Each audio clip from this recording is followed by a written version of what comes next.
You know, the first time I ever turned an electronic jamming pod on was about 15 miles outside of Hanoi when the first SA-2 started whipping by the canopy, and I said, well, I don't know what this is going to do, but it's got to be better than nothing.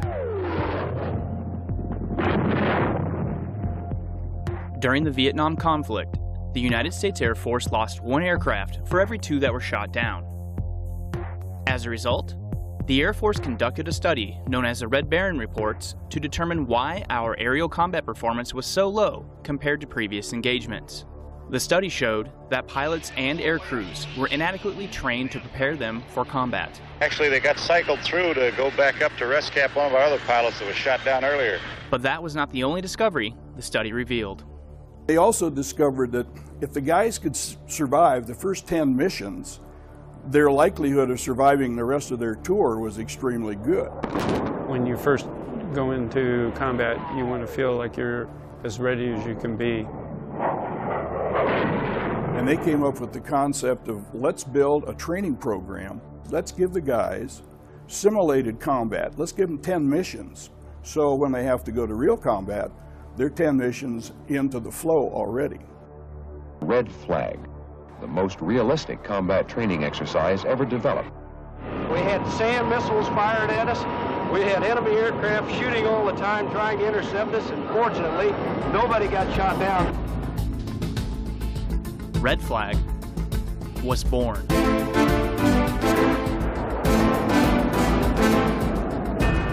Well, the first one that we had was started in November of '75. It was sort of a trial run. Most of the time when you go into a new unit, you know, there's a structure, there's commanders, there's people that are going, going to their next assignment, people coming in. It was almost an unknown thing. When I got to the base and checked in with personnel, I said, I'm assigned to RedFlag, and everybody said, I don't know what that is. We had, I think, 2 desks, 1 chair, 1 telephone, and 1 telephone number for the entire coordination for the exercise. That first year, when the first Marine unit came, they were pitching tents down on the flight line. We had about, I think, close to 40 aircraft, almost exclusively F-4s. It was the first time where we didn't just train against each other within a squadron. Put somebody up against an airplane like a MiG-21 like we saw in Southeast Asia, now you've got a whole new ballgame, because that airplane acts and has capabilities far in excess of what you have. They came up with the idea for the aggressors. And I can assure you that the aggressor forces, whether they're F-105s, 106s, the people on the ground simulating the ground threats, or the aggressor squadron, are putting forth their very best effort. They were trying to, at last, address training deficiencies, training problems that we had been kind of ignoring for years. And here was the solution right in front of us, and I was excited. I was part of it. This was cool. Well, I know I'm a professional, and I know my pilot's a professional, because we go out here and we get the job done every day, you know. He jumps in there, I send him off, hey, he waves and everything. You know, it's more than just, hey, officer and enlisted men thing. You know, it's 2 people, you know, and I really feel good knowing that I'm a part of this right here, and I'm doing my part, and he's doing his, and we're getting the job done. So that was known as RedFlag 1. From F-4s and F-5s to B-2s and F-22s, and from analog mission planning to digital mission planning, RedFlag has evolved with the times to provide realistic training. Well, there's been a change in scale, concept, all sorts of things have just expanded to try and be more inclusive. In the old days, it was pretty much all, what did you remember? And guys would try to draw it out on the chalkboard. Now, because of the systems that the Nevada Test and Training Range employs, we're down to, the feet of where an airplane was, or where a person on the ground was, or a vehicle on the ground was. There's no more, well, I shot you, no, you shot me, blah, blah, blah.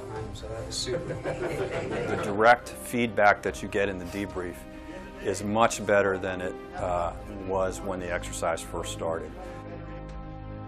Back then, we employed what was known within the flying community as the big sky principle. Lots of big sky out there, just don't run into each other. Red flag 2, 3, 4, and 5, we were losing airplanes almost every exercise. Now, you know, it's all computerized. Airplanes carry pods that record. And so we could match up all that real-time data and play it back in a debrief so that everybody can see it at the same time. What you'll see over the course of time, though, is there'll be more constructive and virtual integration into RedFlag. Virtual capabilities use real people, but computer-simulated equipment. And the environments created for the virtual battle space are referred to as the constructive environment.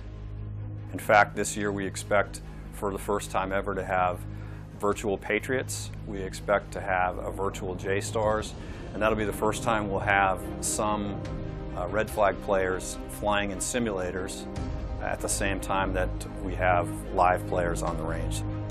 But of course, the live fly is still important as well, because until you put airplanes together in a piece of airspace having to deal with the weather and to deal with the changes and to deal with the contingencies that go on, to include those that happen in the space and cyber side, it's not the right level of training until we put all those pieces together. During a month-long deployment, over 1,000 individual sorties will be flown by participating units, tasking all support elements to the maximum. The players change, the aircraft evolve. Well, now it's not at all unusual to have over 100 airplanes on the range in one combat situation. Our young guys now are so much better trained. Since its inception, you do not have to look far to find examples of Red Flag's contribution to combat readiness. The skies over Baghdad have been illuminated. Shortly after the conflict in Iraq kicked off in the early 90s, we had folks that made comments after they'd gone in and flown combat in Iraq and said, hey, Red Flag was a lot tougher than this. Aircrews have repeatedly expressed the benefits of Red Flag training on their ability to fly combat missions. What they reported to us was that if it hadn't been for Red Flag and their experience here on an integration basis, they'd have been totally lost, not knowing what to do or how to integrate. But because of the training they got here, just before they went over there, they said it was a piece of cake. Over the years, Red Flag has evolved to include our sister services and allied partners to ensure interoperability across various platforms. It's not just an integration of U.S. systems. We have allies we have to work with. You can look at World War II or even Korea for that matter. Red Flag concentrates on advanced combat training. So at home we learn how to do the basic blocking skills, the tackling skills, kind of scrimmaging before the big game. And Red Flag is that scrimmage before the big game that allows everybody to play at the same time. It's that partnership that makes us stronger, and that all starts first here at Red Flag. Logging more than 500,000 flying hours and training more than 440,000 personnel, Red Flag has hosted 6,000 units representing 29 countries since 1975.